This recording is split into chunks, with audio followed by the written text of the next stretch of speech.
Bom dia a todos. Eu sou Luciana, sou enfermeira assistencial e faço AD na comissão do processo de enfermagem. E hoje a gente está começando mais um estudo clínico. Hoje é com o serviço de enfermagem oncohematológica.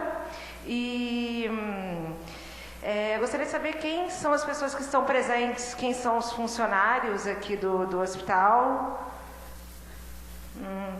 Temos técnicos de enfermagem hoje? Ah, legal. E acadêmicos temos alguns? Ah, e professora? Tá. Então a gente vai dar início, né, ao estudo clínico, que vai ser apresentado pela Ana Paula e pela Vanessa, tá bom? Obrigada. Bom, gente, bom dia então. Meu nome é Ana. Nós somos enfermeiras do ambulatório de quimioterapia do hospital e viemos apresentar e representar então o serviço de oncohemato, tá? E o nosso estudo clínico hoje é sobre o paciente em protocolo de infusão de quimioterapia domiciliar. Bom, antes de começar a falar do protocolo e do estudo clínico, um pouquinho do nosso ambulatório, né? O ambulatório de quimioterapia fica lá na Zona 11, então, em cima da radioterapia. Nós trabalhamos de segunda a sexta, certo? Das 8 até as 23 horas, né? E não abrimos sábado e domingo, então. Aqui é a nossa recepção, né? Sala de espera e a nossa recepção. Dentro do ambulatório, a gente atende de criança a adulto, né? Do lado dos adultos, o posto de enfermagem fica centralizado entre as crianças e os adultos. Do lado dos adultos, a gente tem um salão que tem 5 poltronas, onde o paciente fica acomodado sem a presença do acompanhante. O acompanhante aguarda na recepção. E 5 cabines, que são essas portas que estão ali na fotografia. 6 cabines, né? Onde o paciente entra com o seu acompanhante. Na cabine a gente tem uma maca, então o paciente que precisa ficar acomodado deitado, a gente acaba optando por passar na cabine. Essa aqui é a ala das crianças, então, onde as crianças brincam e fazem quimioterapia, né? Também tem 5 poltronas, tem um berço e 2 cabines. E aqui um pouquinho, uma parte da nossa equipe, né?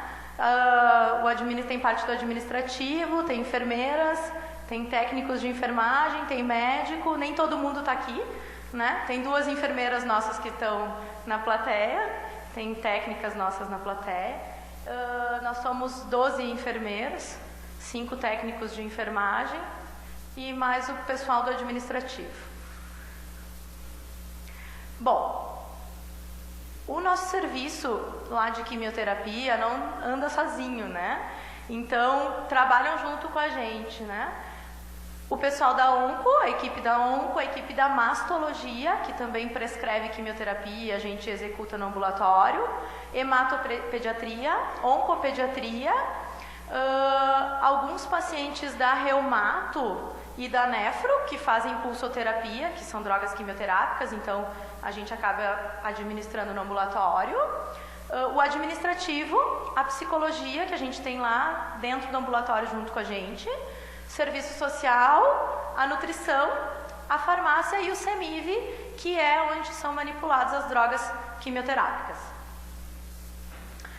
Então, um pouquinho de quimioterapia para a gente se situar, assim. A quimio, na verdade, é uma utilização de agentes químicos, isolados ou em combinação.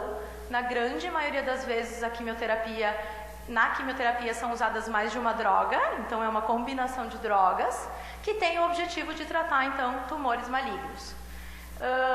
É uma modalidade de tratamento sistêmico, né, que contrasta com a radioterapia e com a cirurgia. E os protocolos de tratamento em quimioterapia são definidos de acordo com a histologia e com o estadiamento da doença, do tumor.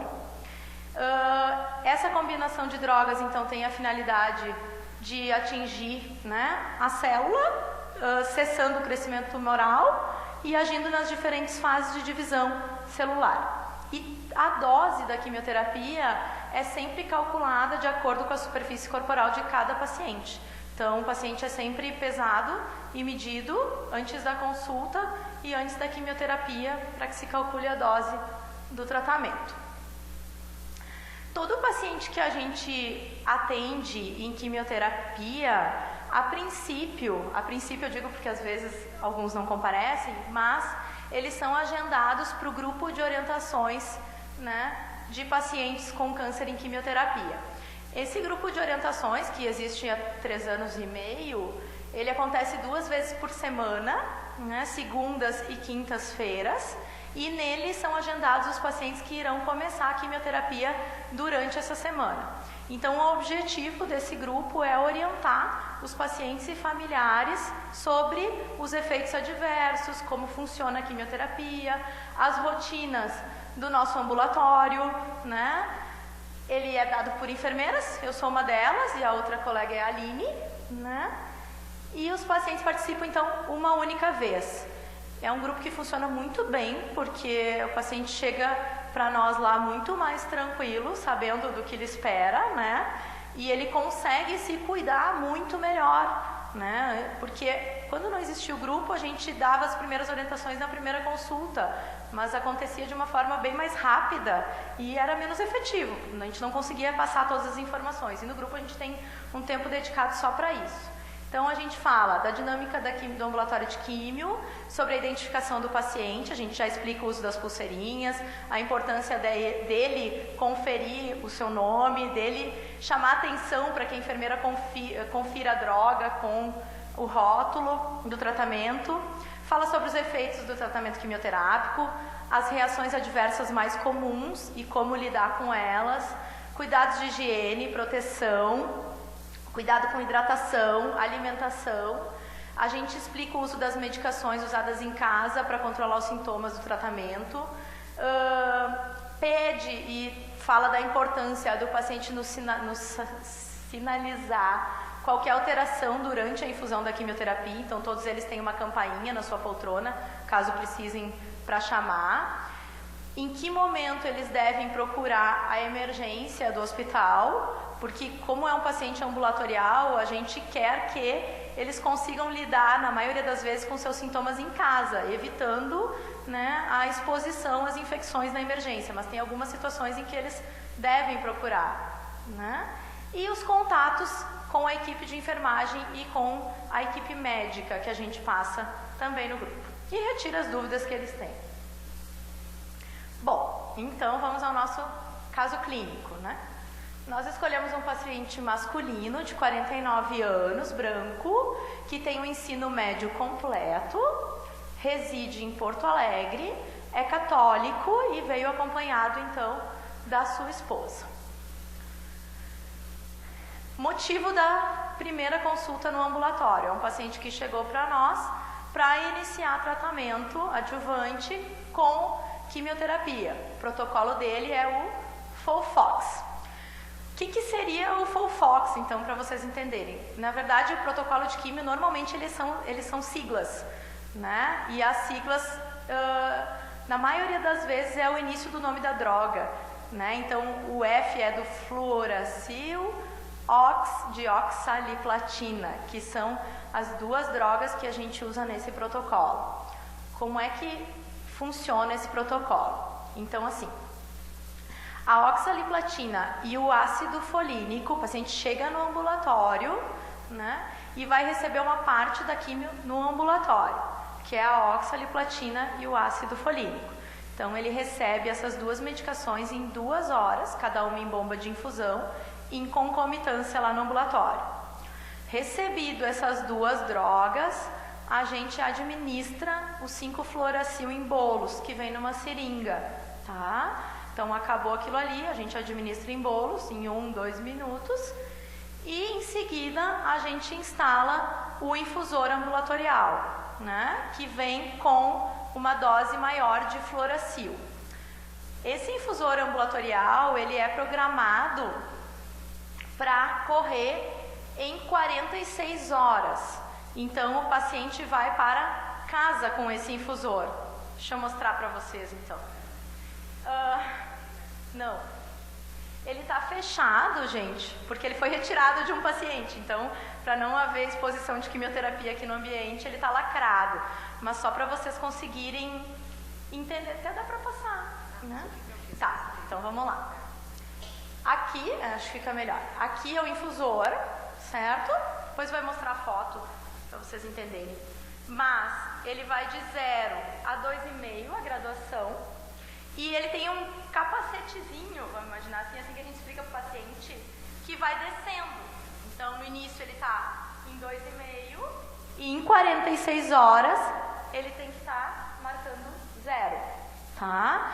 Então, ele fica conectado, tem um fiozinho, ó, ele fica conectado ao acesso central do paciente e o paciente, isso, esse filtro é por causa da droga. Mas depois eu mostro o resto. E o paciente carrega ele dentro de uma pochete que está ali. Deixa eu pegar aqui. Dentro de uma pochete, tá? Cada paciente opta em como carregar melhor. A maioria gosta de carregar na cintura, mas tem gente que carrega como bolsa. Então, desde que o medicamento fique na altura do tronco do paciente, sem problema algum. Tá? Esse tipo de protocolo é usado para adjuvância no tratamento de adenocarcinoma de cólon e a previsão deles são 12 ciclos. Em quimioterapia a gente fala ciclo. Esse ciclo do FOLFOX, ele conta com 2 administrações de químio. Então o paciente chega hoje para fazer químio, faz uma aplicação. Daqui 15 dias ele retorna, faz exatamente o mesmo procedimento, é a segunda aplicação, que a gente chama ciclo 1D1, que é hoje, ciclo 1D15, daqui 15 dias. Isso fecha um ciclo de quimioterapia. Então, esse paciente vai fazer 12 ciclos, né, 12 sessões, o que totaliza 6 ciclos. Sempre antes de fazer a quimioterapia, o paciente tem que coletar hemograma e plaquetas, né? Porque a gente sabe que as defesas vão baixar, passar pela consulta médica, para daí o médico autorizar, então, uma nova sessão de quimioterapia. Voltando, então, para a história atual do paciente. Deixa eu só falar uma coisa antes. Em oncologia, a gente tem 4 finalidades de tratamento, gente.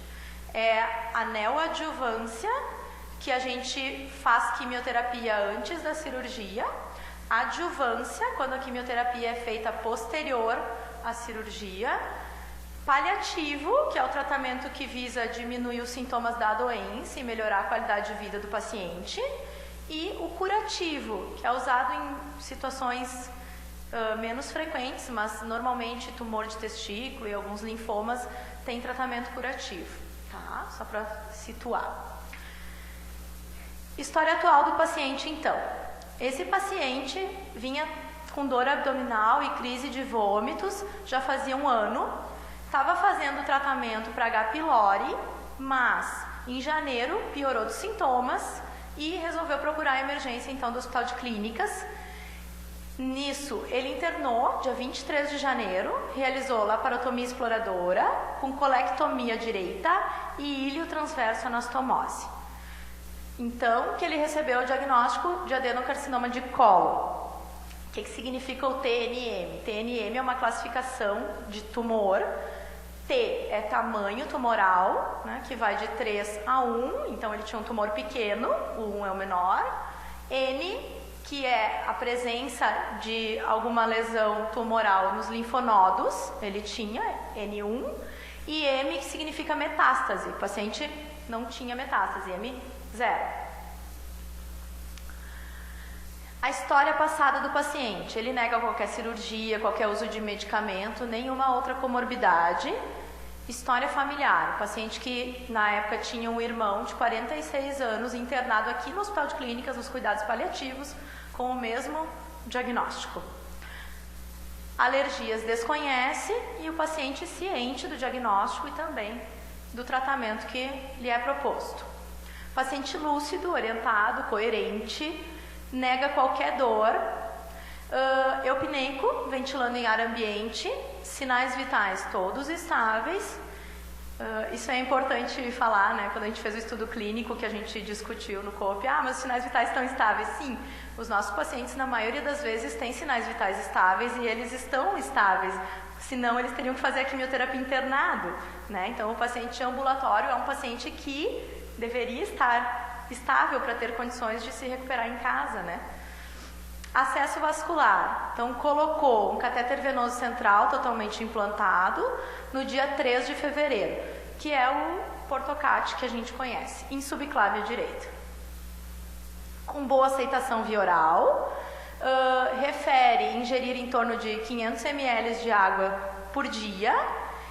Diz que em 1 ano ele perdeu em torno de 20 quilos, mas após a cirurgia ele já havia recuperado 2 quilos. Peso atual era 71 quilos e a altura 1,69 m. Sem alteração na eliminação urinária, apresentando fezes pastosas após a cirurgia 1 vez ao dia. Ele tem uma cicatriz abdominal da cirurgia com bom aspecto, sem nenhum sinal flogístico, pele íntegra hidratada, as mucosas úmidas e coradas, condições de higiene boas, o Morse, que é a avaliação da queda 20, só pela terapia endovenosa que ele está fazendo, e ECOG 1. O que significa ECOG?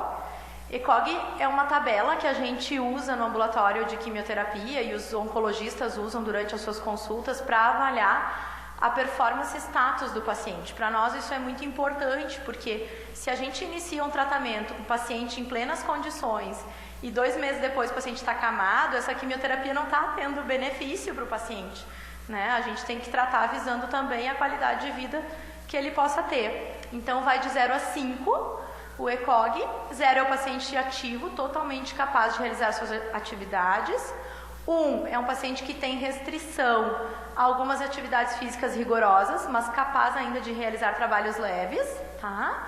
2 é capaz de realizar todos os autocuidados, mas incapaz de realizar qualquer atividade de trabalho e fica em pé, ativo, 50% das horas em que o paciente está acordado. 3, né? Só realiza autocuidado limitado, confinado ao leito ou à cadeira, então ele fica sentado ou deitado mais de 50% das horas que está acordado. 4, é o paciente incapaz de realizar qualquer autocuidado, totalmente confinado ao leito ou à cadeira. E o 5, então, é a morte. Necessidades psicossociais. Paciente casado, pai de 3 filhos. Estado emocional. Ansioso com o procedimento em relação à punção do catéter e a bomba de infusão que o médico citou na hora da consulta. É um paciente que tem casa própria com saneamento básico. Necessidades psicossociais e psicoespirituais. Crenças. Tem muito medo de morrer ou ficar inválido devido à quimioterapia, mas acredita em Deus e quer muito ficar curado. Valores. Um paciente que quer muito ver o seu filho mais novo se formar, que está no último ano da faculdade, e ver a sua neta crescer. Então, no momento que está com 2 anos. Acredita que a doença já lhe ensinou muito, pois aprendeu a dar mais valor para a família e não tanto para o trabalho. Educação para a saúde. Bebida alcoólica só no final de semana, bebia antes do diagnóstico, né, de 1 a 2 latas de cerveja. E tabagismo fumante. O paciente fumava 2 carteiras de cigarro por dia e depois do diagnóstico passou a fumar meia carteira de cigarro por dia. Conduta. Então, acomodado o paciente em cabine. O primeiro atendimento no ambulatório de quimio a gente sempre atende na cabine para que o paciente possa entrar com o familiar e para que a gente consiga orientar e ele possa nos falar também das suas necessidades de uma maneira mais individual. Verificados sinais vitais.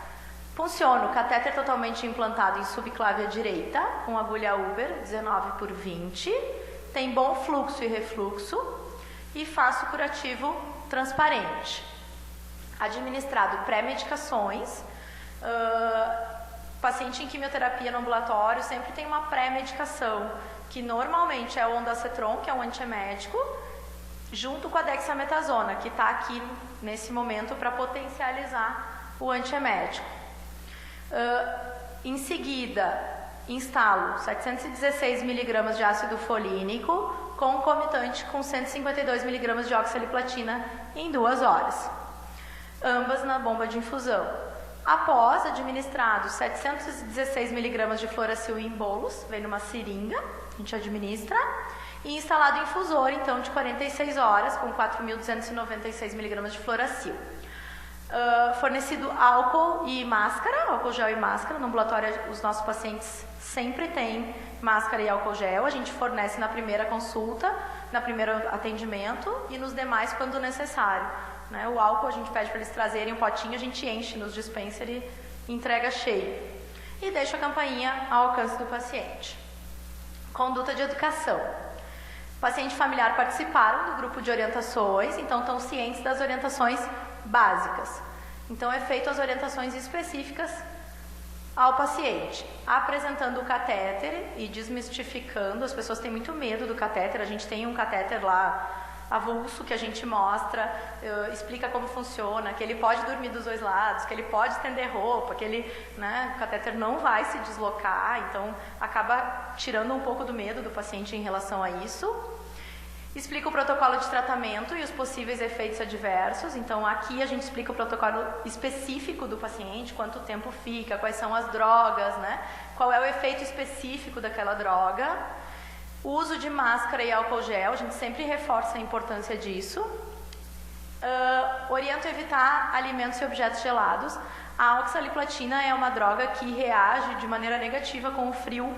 Então, o paciente que recebe oxa, ele sente choque nas extremidades, nas mãos e nos pés, principalmente. E quando engole algo gelado, ele sente a sensação de fechamento de garganta. Então, a gente orienta que ele não entre em contato com alimento nem com objeto gelado nesses próximos 5 dias após a infusão da oxa, para minimizar os efeitos desse quimioterápico. Às vezes ajuda, mas na maioria do final do tratamento eles começam a apresentar essa queixa assim, de parestesia, e dificuldade para engolir gelado. E no frio é muito pior de fazer o tratamento, que eles têm os efeitos maximizados já pela temperatura ambiente. Orientado, cuidados com curativo e infusor. Eu já vou mostrar o curativo para vocês. Oriento o paciente a observar a vazão do infusor. Então é muito importante que o paciente entenda como que o infusor funciona, gente. Porque ele tem que ver aquilo baixando, E ele tem que olhar para aquilo. Então o paciente não pode ir para casa morrendo de medo e não encostar, não. Ele tem que abrir a pochete, ele tem que olhar pelo menos uma vez por turno, Porque se aquilo não está diminuindo, ou seja, se a droga não está sendo infundida, ele tem que retornar ao ambulatório para a gente ver o que está acontecendo, Se há algum problema no catéter, se há algum problema no infusor. Então, já aconteceu lá da gente atender o paciente, ele vir 46 horas e não ter entrado nada. Aí a gente falhou muito na comunicação, Porque o paciente não olhou para o infusor. Então ele tem que olhar, ele tem que entender, E por isso a importância de ter um familiar junto. Porque às vezes o paciente sozinho é tanta informação que tem que ter outra pessoa para captar o que ele não capta, Oriento e agendo retorno para a retirada do infusor. Então o paciente no final recebe um ticket direitinho com o horário de retirada previsto e com os nossos telefones para contato, telefone do serviço, caso ele tenha qualquer intercorrência durante esse período. E esclareço dúvidas. Então essa aqui é um exemplo da nossa prescrição de Folfox, A dexametasona e o ondansetron, que a gente corre em concomitância num sorinho de 100.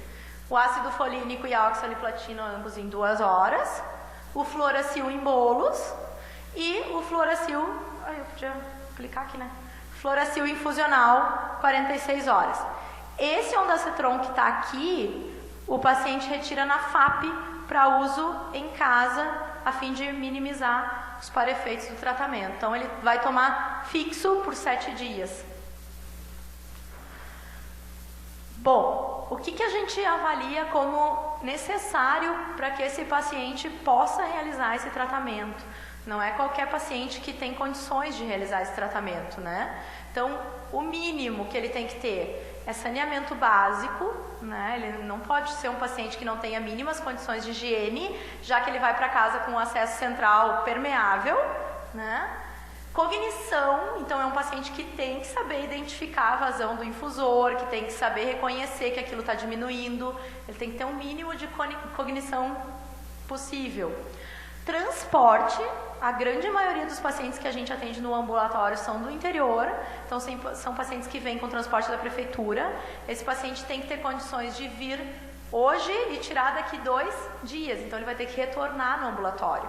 E não só para isso, ele tem que vir para exame de sangue, ele tem que vir para consulta, e a gente sabe que a gente lida às vezes com dificuldade de transporte, então é um paciente que tem que ter isso bem estabelecido. E para isso a gente tem assistente social que nos ajuda muito lá no ambulatório, que organiza isso junto com o paciente. E a rede de apoio, não só dos serviços municipais, mas também da família. Então esse paciente ele não pode ser atendido pelo menos na primeira vez sozinho. Ele tem que ter um familiar ou ele tem que ter um vizinho, um amigo que vá junto com ele ajudar a cuidar desse infusor. Condições físicas, então, de higiene, né? O ECOG, que eu já falei para vocês, ele não pode ser um paciente com ECOG 4, totalmente acamado e dependente. Não é um paciente que tem condições e que nem vai ter benefício com esse infusor, né? E tem que ter, obrigatoriamente, um portocate, um catéter venoso central totalmente implantado.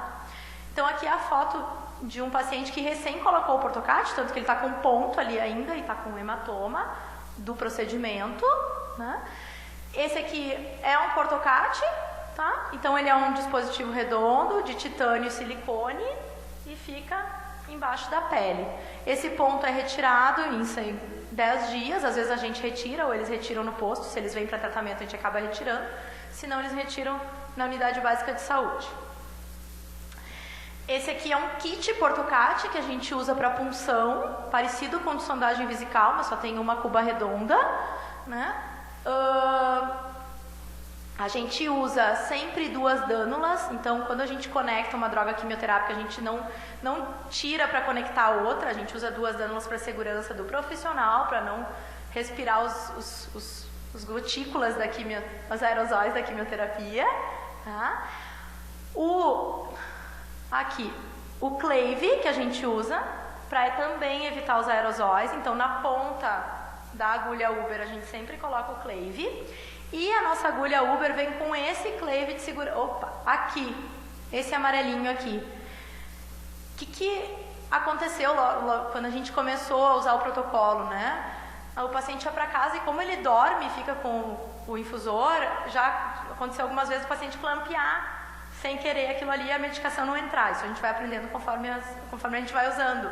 Então a gente trava esse Clave, né? A gente passa o equipozinho por fora e põe uma fita para que isso não aconteça e o paciente vai com segurança para casa.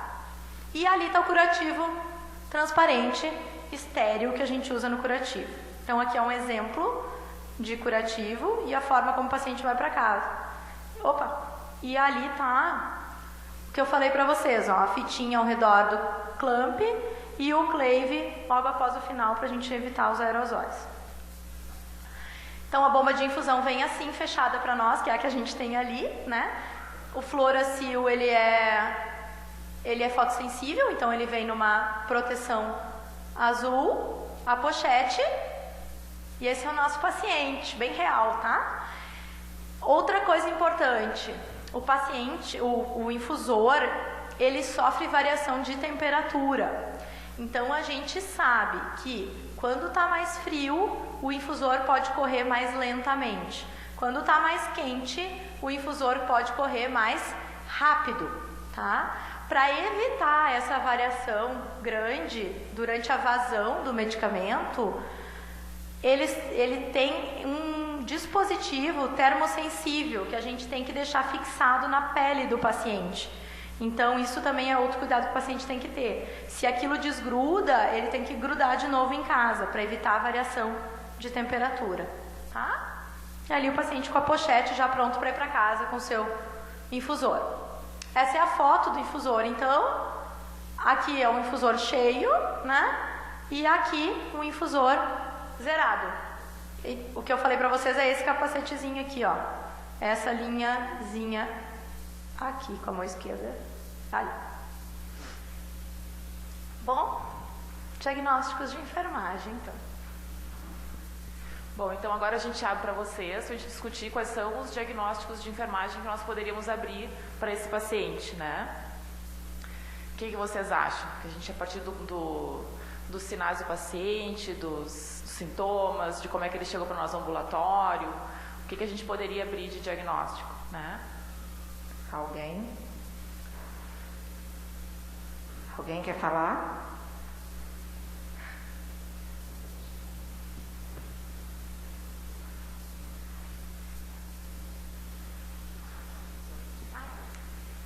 Vamos lá? Só uma curiosidade assim, em relação aos infusores. Esses tipos de infusores a gente não usa no ambulatório só para esse protocolo chamado FOLFOX. Existem outros protocolos de infusão com tempos de bombilho de infusão domiciliar diferentes. Então varia de 46 horas até 120 horas que ele pode ficar com essa bombinha de infusão em casa. Depende do tipo de diagnóstico, do estadiamento do tumor, né? Espera aí, que a Helenice vai falar.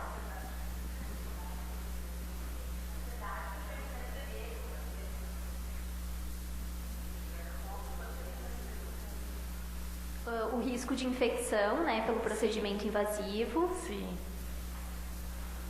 Pelo catéter totalmente implantado.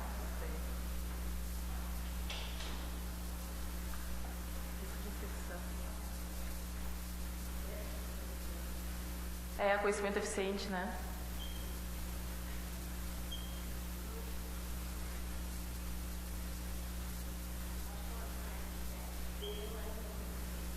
Conhecimento eficiente.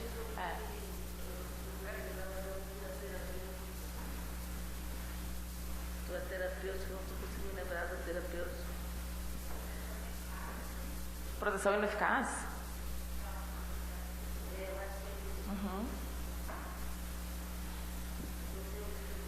Eventos, alguma coisa em relação à terapia medicamentosa, mas pode ser risco de infecção também, né? Em relação à terapia medicamentosa. E proteção ineficaz, né? Proteção ineficaz. Proteção ineficaz em relação à terapia medicamentosa.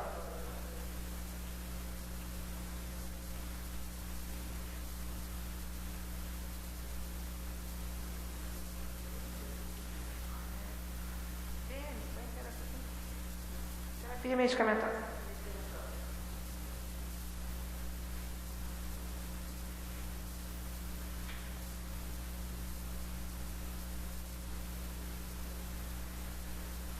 Isso?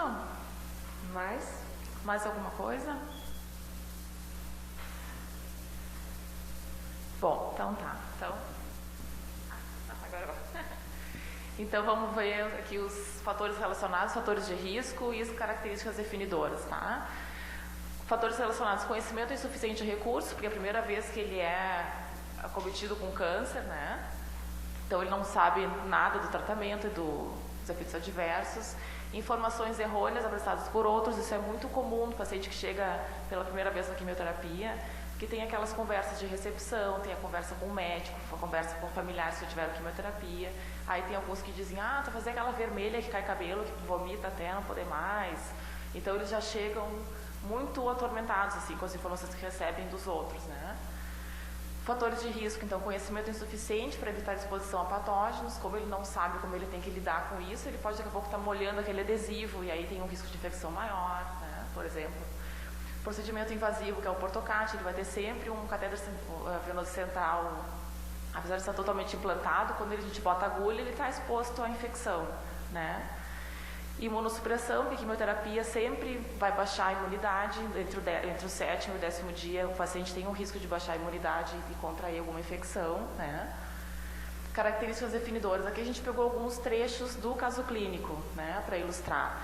Então aparece de novo o conhecimento insuficiente, ele tem um irmão de 46 anos com diagnóstico de câncer de cólon, que está internado nos cuidados paliativos, então já mexe muito com a estrutura emocional desse paciente, né? Ele emagreceu em torno de 20 quilos, ele está ansioso em relação ao procedimento, ele tem medo de morrer ou de ficar inválido com a quimioterapia, ele acredita em Deus e quer ficar curado, quer ver o seu filho se formar, e acredita que a sua doença está lhe ensinando a dar mais valor para a família e não tanto ao trabalho. Isso é uma característica muito comum assim, nos nossos pacientes lá na quimioterapia, né? Então, os diagnósticos que nós elegemos são esses. Assim, conhecimento deficiente, que é definido como ausência ou deficiência de informação cognitiva relacionada a um tópico específico. O risco de infecção, que é a vulnerabilidade à invasão e multiplicação de organismos patogênicos que podem comprometer a saúde.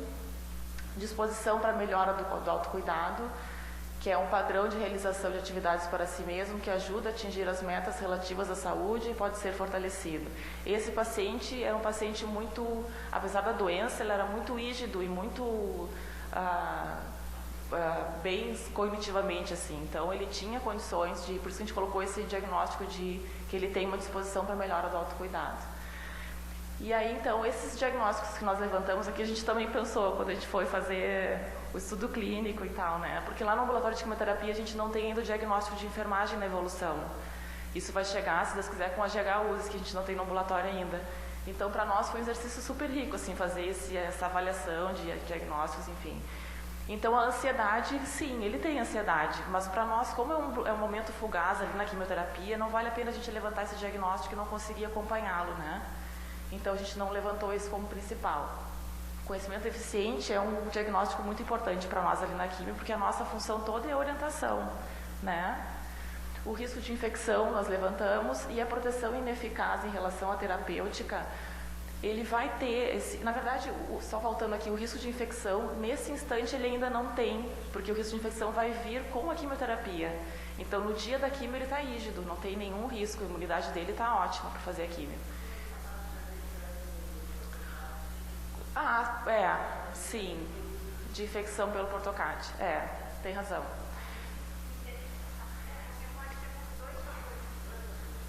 Pode ter dois fatores relacionados, o procedimento invasivo e a imunossupressão da medicação, né? Pode ter duas causas. Sim. E a proteção ineficaz, a mesma coisa, né? Que ele vai ficar com proteção ineficaz devido à quimioterapia, né? Então, o que nós elencamos como principal é o conhecimento deficiente, que gira todos os outros ao redor do conhecimento deficiente. Se a gente tem um paciente que está bem orientado, ele consegue se livrar um pouco do risco de infecção, assim, né? Ele vai proteger melhor o catéter, vai observar o adesivo, né? Então, a definição nós já tínhamos comentado, ele fica no grupo de necessidades psicossociais, o subgrupo de educação para a saúde e aprendizagem, no domínio percepção e cognição e na classe cognição. Então, qual é o resultado esperado para nós nesse diagnóstico, né, que nós achamos mais importante? O resultado é o conhecimento, procedimentos de tratamento, que é definido como alcance da compreensão transmitida sobre o procedimento necessário como parte de um regime terapêutico, de tratamento, né? O domínio e a classe são conhecimentos e comportamentos de saúde e o conhecimento de saúde. E os indicadores que nós vamos avaliar posteriormente os cuidados adequados do equipamento em relação à bombinha de infusão, né? Que ele bota a bombinha no dia 1 e retira no dia 3, então como é que vai estar essa bombinha no final, né? E ele como um todo, né? As ações adequadas diante das complicações, se ele tomou todas aquelas orientações que nós demos no início, se ele procurou atendimento, se ele ligou para a enfermeira, se acontecer alguma intercorrência, né? E as etapas do procedimento em geral, né? E aí nós vamos avaliá-lo em relação à escala aqui, sendo 1, nenhum conhecimento, 2, conhecimento limitado, 3, conhecimento moderado, 4, conhecimento substancial e 5, conhecimento amplo, né? Então, a gente vai avaliar ele no dia da consulta de enfermagem no primeiro dia e vamos reavaliá-lo na retirada do infusor. Então, com base nesses resultados, nós abrimos a prescrição de enfermagem, que são os cuidados, são solicitar apoio da família, avaliar o nível de conhecimento do paciente familiar relacionado ao processo de doença específico, adaptar instruções ao nível de conhecimento e compreensão do paciente e da família. Então, não adianta a gente começar a falar muito em termos técnicos, o paciente não vai conseguir compreender, né? E é fundamental que ele consiga reconhecer todas as etapas do procedimento e para poder conseguir fazer o tratamento com sucesso, né? Orientar o paciente sobre rotinas da unidade, então os horários do atendimento no ambulatório, que ele pode procurar um atendimento porta na zona 11 ali, caso tenha alguma intercorrência, não precisa vir necessariamente aqui na emergência, ele pode vir no atendimento com a consulta médica ali. Descrever o processo da doença e do tratamento, orientar o paciente e a família sobre os benefícios da adesão ao regime terapêutico, explicar previamente os procedimentos, estimular o autocuidado, explicar ao paciente a importância da prevenção de complicações, realizar orientações específicas sobre o uso do infusor domiciliar, né, que é demonstração do equipamento, o tempo de duração do infusor, nesse caso de 46 horas, não molhar o curativo transparente, manter a placa termosensível fixada à pele, manter o infusor na altura do tronco do paciente, evitar temperaturas extremas, observar uma vez ao turno a vazão do infusor e, caso aconteça alguma normalidade, buscar atendimento. Durante o sono e repouso, manter o infusor no nível do paciente, agendamento da retirada do infusor e, em caso de qualquer dúvida, entrar em contato com o serviço. Estimular a família a participar dos cuidados, encorajar a família a tomar decisões, oferecer tempo ao paciente e à família para que façam perguntas e discutam suas preocupações e certificar-se de que o paciente e a família compreendeu as orientações. Então, voltamos para a NIC daí, né? A NIC a gente pegou a intervenção de ensino, procedimento e tratamento, que significa o preparo do paciente para compreender e preparar-se mentalmente para o procedimento ou tratamento prescrito, no domínio comportamental, na classe educação do paciente, e as atividades são informar o paciente sobre a expectativa de duração do procedimento e tratamento. Tem alguns pacientes que ficam, se é um tratamento curativo, assim, ele faz só 6 ciclos, né? Mas se o paciente não tem a perspectiva de cura com o tratamento, ele pode se alongar e ficar muito, assim, fazendo quimioterapia sem data para terminar, né? Então é importante orientar o paciente que às vezes não tem um tempo, não tem uma data final para encerrar o tratamento, né? Orientar o paciente sobre a forma de cooperar e participar durante o tratamento conforme apropriado, e explicar a necessidade de alguns equipamentos, nesse caso o infusor domiciliar e a sua infusão, a sua função. E aí aqui a nossa avaliação desse paciente que nós avaliamos, né? Em relação aos cuidados adequados do equipamento, a nossa meta dos 3 indicadores é 5, a gente acha que o paciente tinha condições de chegar no conhecimento amplo dos 3 itens. No início da quimioterapia, ele tinha um conhecimento limitado em relação aos cuidados adequados do equipamento, porque ele já tinha sido orientado pelo médico na consulta médica, né? Que ele ia ter uma bombinha de infusão, que ele ia ir para casa com a bombinha, enfim. As ações adequadas diante das complicações, ele tinha nenhum conhecimento, não tinha nenhuma noção assim, de como é que ia ser, né? As etapas do procedimento, ele tinha 2, também pelo mesmo motivo de ter já tido a consulta médica, já ter alguma noção do tratamento. Então, no dia, 46 horas após o início da quimioterapia, quando ele veio retirar a bombinha de infusão, nós reavaliamos, e aí ele tinha já, então, um conhecimento amplo em relação aos cuidados adequados do equipamento. Ele não teve nenhuma intercorrência, a bombinha não parou de funcionar, ele não tracionou a bombinha, nada, não aconteceu nenhum problema, então a gente não avaliou. E as etapas do procedimento, conhecimento amplo, assim, né? Eu, particularmente, já tive um paciente que, bem orientado, bem lúcido, mas ele andava sem camisa em casa com o infusor, e aí ele me ligou de madrugada que tinha desconectado o equipo da agulha de Uber, que estava sangrando, sabe, engatou na maçaneta da porta e ele puxou. Então, esses tipos de orientações a gente tem que dizer para o paciente, né? E para nós, então, as contribuições do estudo, assim, para nós urge essa necessidade da gente colocar os diagnósticos lá na quimioterapia, né, que a gente espera que seja, acho que para o ano que vem, que apareça já o HU, se a gente poder fazer os diagnósticos. E a partir desses estudos nós vamos criar um folder educativo sobre a infusão de quimioterapia domiciliar, para a gente poder, além da orientação, como é um monte de orientações, assim, os pacientes a gente fica com medo, eles não consigam captar todas as informações, né, de uma vez só. É muita informação,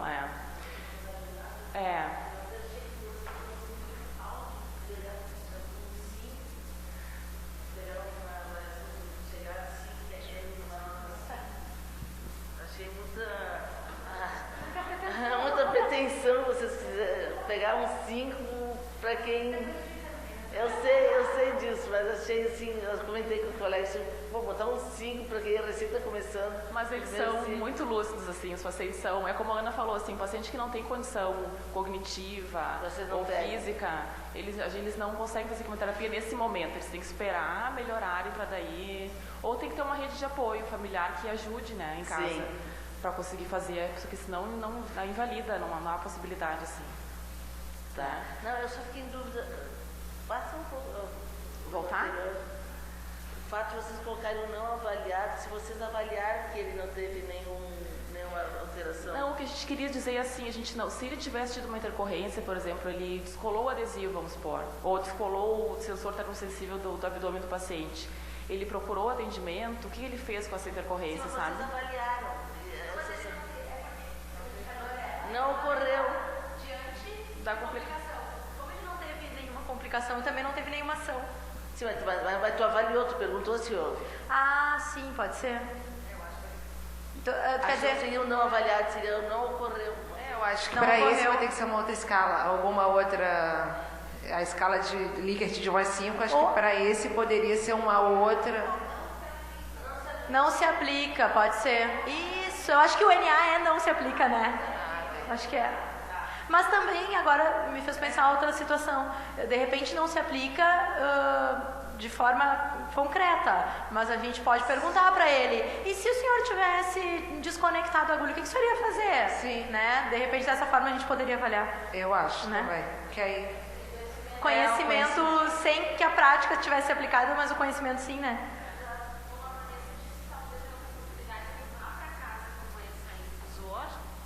E ele precisa lançar mão desse conhecimento numa outra oportunidade.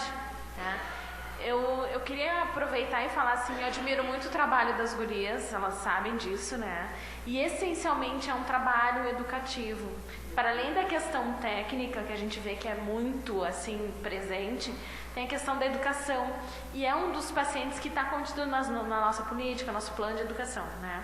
Fiquei pensando muito, quando a gente faz essas intervenções educativas, eu já tive a oportunidade de presenciar o que as gurias fazem, os grupos, fiquei pensando se a gente tem um levantamento do perfil desses pacientes em relação à escolaridade, até porque a Vanessa trouxe como uma das propostas a perspectiva de criar um folder de educação que ele possa levar para casa, enfim.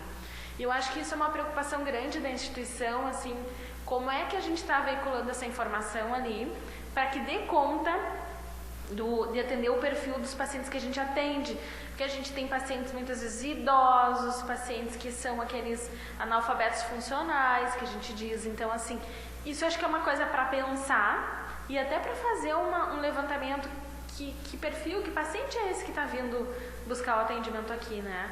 Para a gente, de fato, ter uma educação que possa dar suporte para ele em casa, ter essas atitudes de acordo com o que a gente está educando, né? E às vezes, Giovana, a gente tem a família. Eu acho que lá na quimio a gente não pode avaliar só o paciente, tem que avaliar o paciente e a família. Por exemplo, né? Na prática, a semana passada eu atendi uma paciente com infusor domiciliar de 120 horas e a paciente não sabia identificar os números. E analfabeta. A paciente não sabia identificar os números e era analfabeta.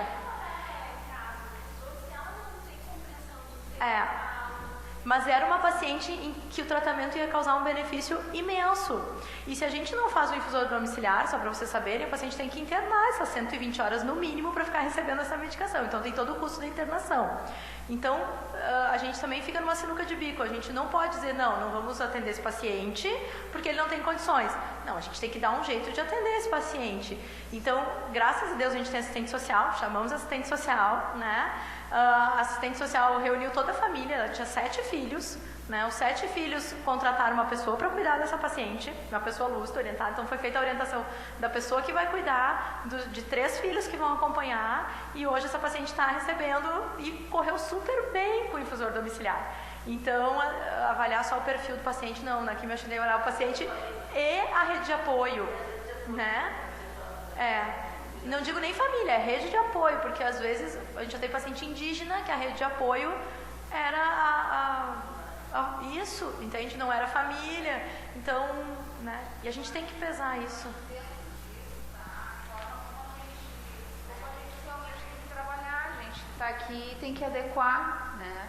O paciente analfabeto, o paciente com dificuldade social, o paciente que não tem condições de transporte.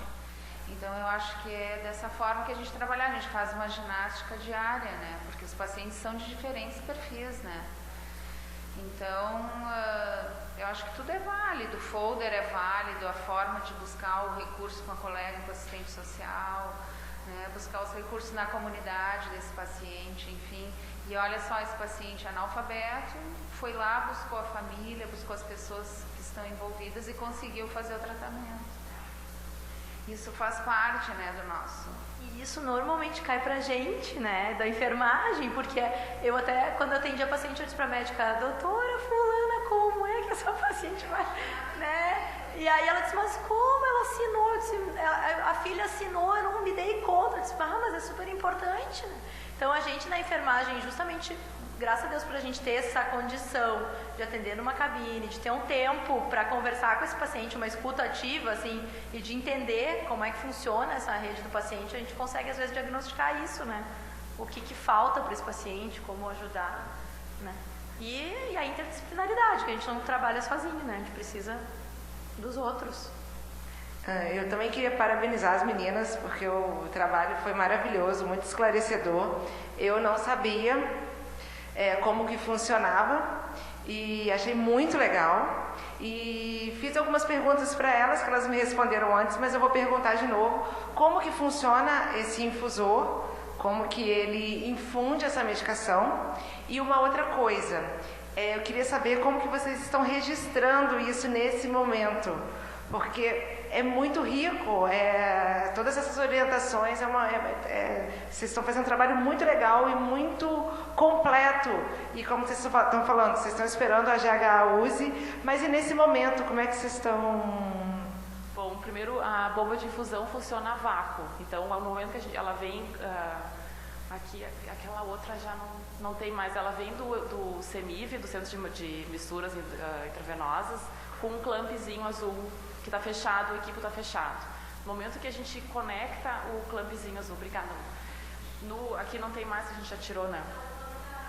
Está presa?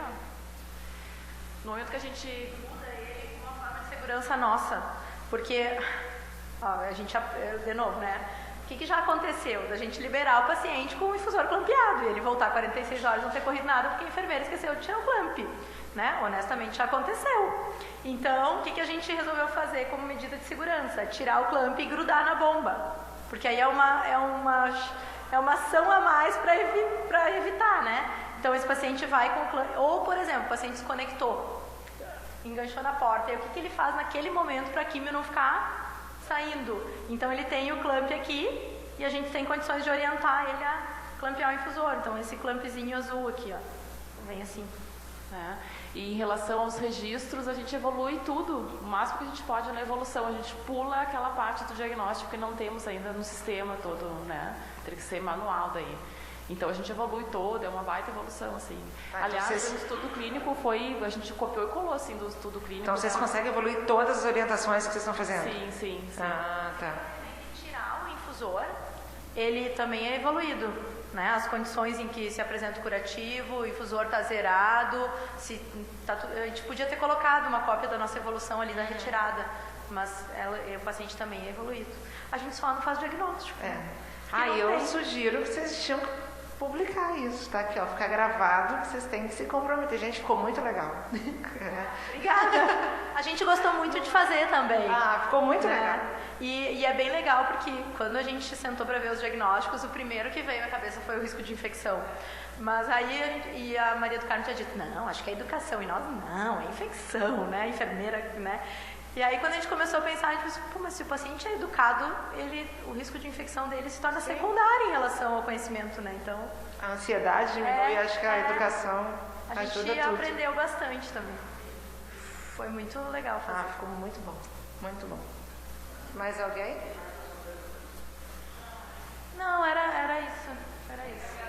Gurias, parabéns pelo trabalho de vocês, mas eu fiquei com uma pergunta.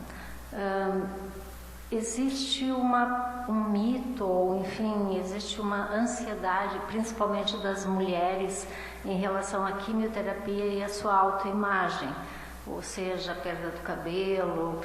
Como é que é em relação a esse protocolo? É interessante porque a gente esconde essa bomba, né?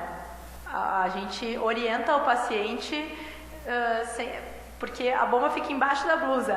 Então, quando ele conhece o seu protocolo, é um paciente que já vem de camisa larga, já vem de casaco, né? Ou já vem com casaco e pendura aqui e põe o infusor para trás. Então, ninguém acaba vendo o infusor. Inclusive, a gente tem paciente, eu atendi uma paciente que a mãe não pode saber que ela faz quimioterapia. Então, ela usa o infusor embaixo da blusa e ninguém vê nada, né? Sim. O mais complicado, esses pacientes que fazem o infusor, esse protocolo de FOLFOX, grande parte deles tem colostomia, tá? Então, esse não tem, mas a grande maioria tem. Então, às vezes, é complicado a gente ajeitar por causa da bolsinha de colostomia que está do outro lado. E isso, às vezes, atrapalha um pouco, assim. Mas, na maioria das vezes, eles lidam super bem com o infusor. E, no início, eles querem esconder. Depois, eles já põem pendurado aqui, querem levar a pochete para casa, porque a pochete fica com eles, né? Então, não vejo isso como uma queixa, né? Assim, não sei, gurias, vocês também que estão...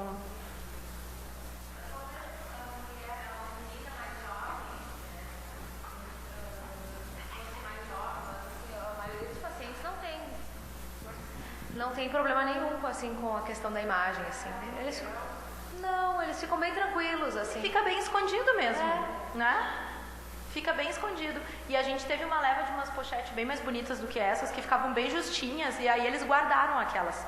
Né? Vão guardar desse laboratório aqui, e daí eles levam a sua pochete, né? Que é a pochete bonitinha. Então, às vezes, eles põem aqui, pra trás, e põem blusa larga.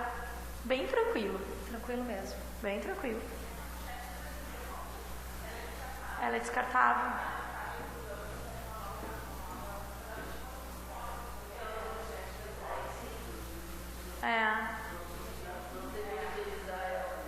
Na verdade, o que acontece? Essa pochete tem um cheiro muito forte, que a gente não sente talvez, mas o paciente sente. É um plástico, isso plástico novo.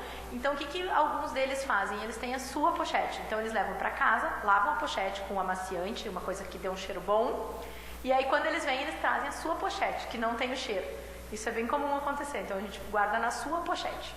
Né? E põe a outra fora, porque para nós é descartável. Isso aí. Muito bem. Parabéns.